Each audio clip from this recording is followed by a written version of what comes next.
Hey guys, welcome to Brick Separator, and today we're going to be taking a look at the LEGO Ideas Sonic the Hedgehog set. So first take a look at some of the smaller fins with the figures and stuff, and then we'll take a look at the whole level here. So first thing we're going to take a look at here is Sonic himself. So this is a brand new version of Sonic, and you actually have the LEGO Dimensions version here to kind of compare. And you can see here that it definitely is updated. I really like they use this new kind of skin color. If you see the arms there, the one on the right is just regular tan, and then one left is the new flesh color. I think that looks really good, makes it much more vibrant. So the little bit of printing's a little different for the torso there. Eyes are a little different. The mouth's printed on a different side, which is kind of weird. This one here you can see is actually a little bit damaged. Has a little bit of paint coming off the top. So it's nice that I was able to get a new one here. Print in the back's a little bit different. And you can see the legs are actually different colors. So the dual molding for the Dimensions one was blue and white, and the new one has blue and red. So it is interesting that they decide to change that up a bit. But I think the new figure is probably the better version here. But I do think it's pretty neat. In the stands, you can see here, it has a little clear piece that was introduced in the collectible minifigure series. They kind of gave him a nice pose there. You also have all the gems here, which actually did it in an interesting way. Throughout the build, you get one for each bag, and that kind of simulates how in the game you would collect these after each world. So I think that's just a really neat Easter egg, and just one of the many cool things that they put in here for the fans of Sonic. So next up, we'll take a look at the Brookville enemies here. So I believe these are called Crab Meat and Moto Bug. So we'll take a look at Crab Meat first.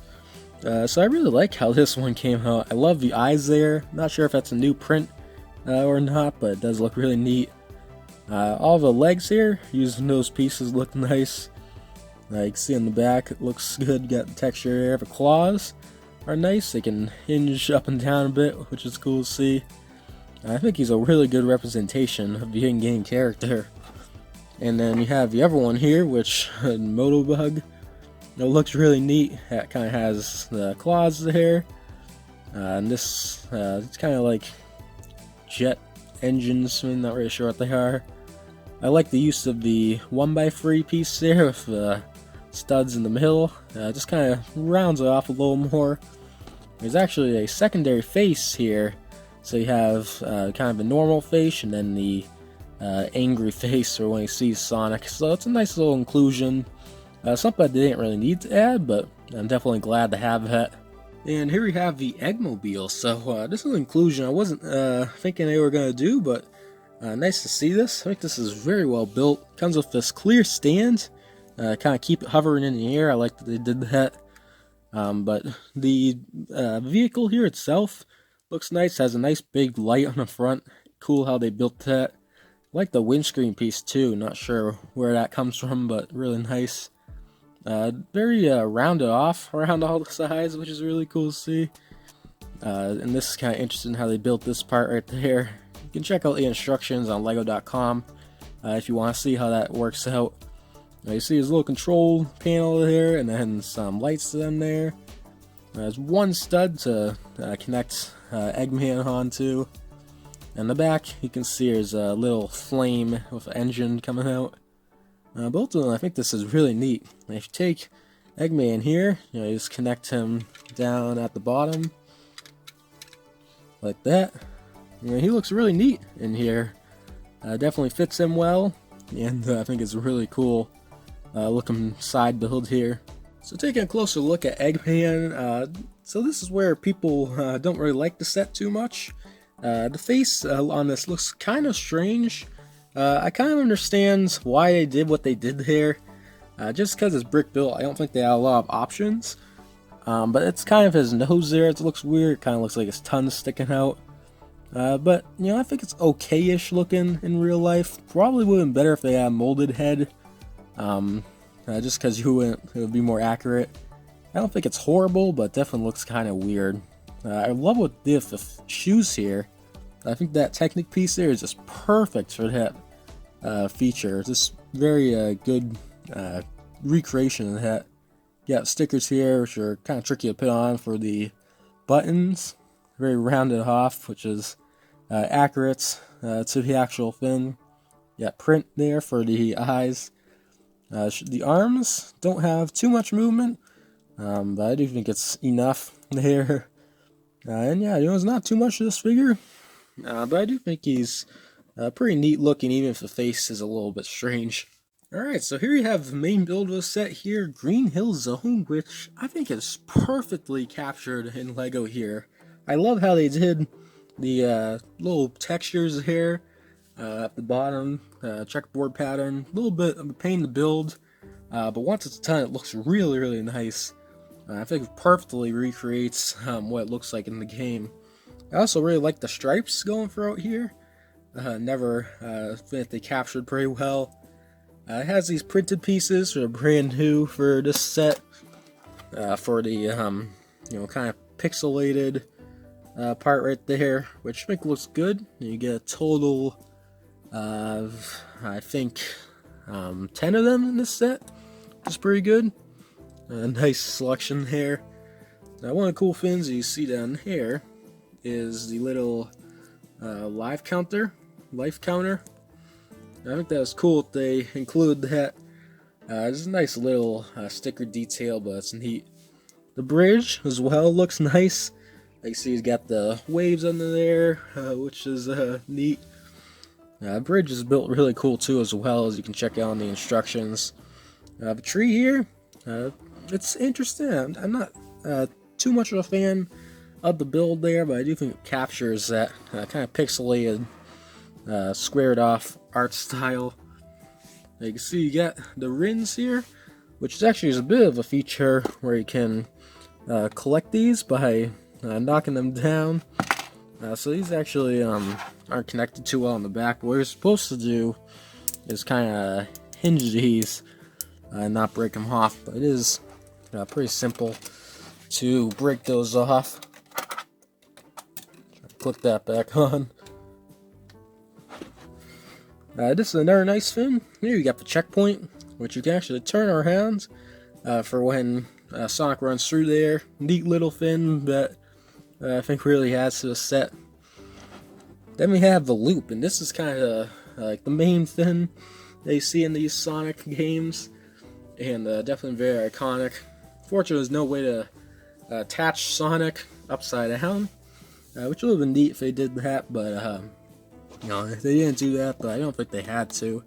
I think the loop looks pretty good. Unfortunately, it has these stickered pieces on the side, which these actually use free stickers on all sides there, which is kind of a pain to put that on.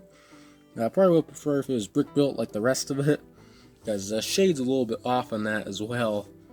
Also, these little slopes down there have that same sticker on it.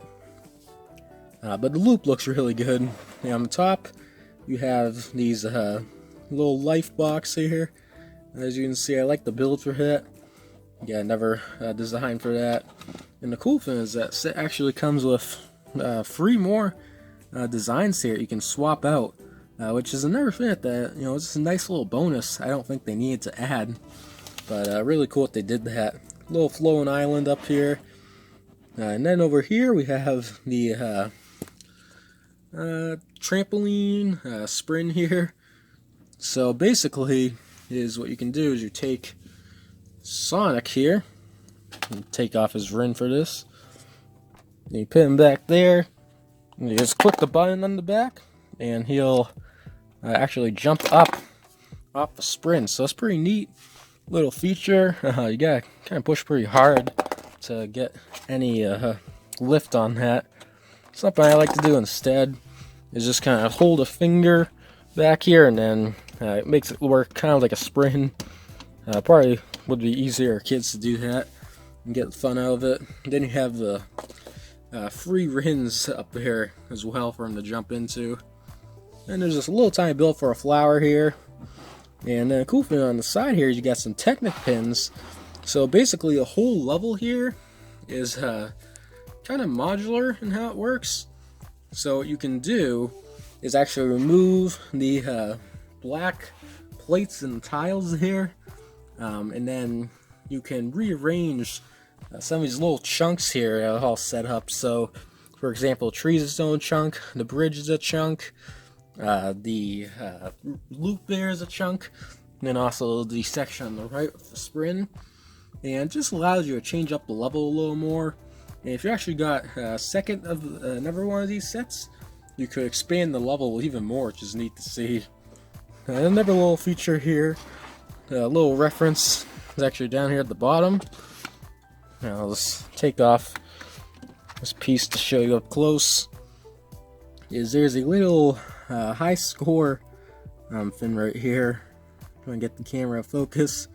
So it actually has the names of the set designers and a few other important people like the fan designer's name. It's just a little neat little thing that they did with this. And then the last thing I want to take a look at here is the instructions, just because I think there's some really neat stuff in it. For first one here, it looks very nice on the front. I think that looks really cool. It has the fan submission order here, which actually looks completely different than the final model here, as you can see. It is kind of disappointing for a fan designer that you can't, not really as much your set that got, made. So it's actually a different game that they based it off of, so there's a lot of controversy here for why they changed the design that much. There's a few things that were carried over, like the tree design, the loop here, but a little bit weird how they did that. I definitely want them doing that too many times in the future. Here we have the 30th anniversary stuff, so I believe 2021 was the 30th anniversary. So there's all a timeline of different games and little information to read through here. You got meet the fan designer, and then the Lego designers here. Always nice to see if they do that. You got Brick Separator.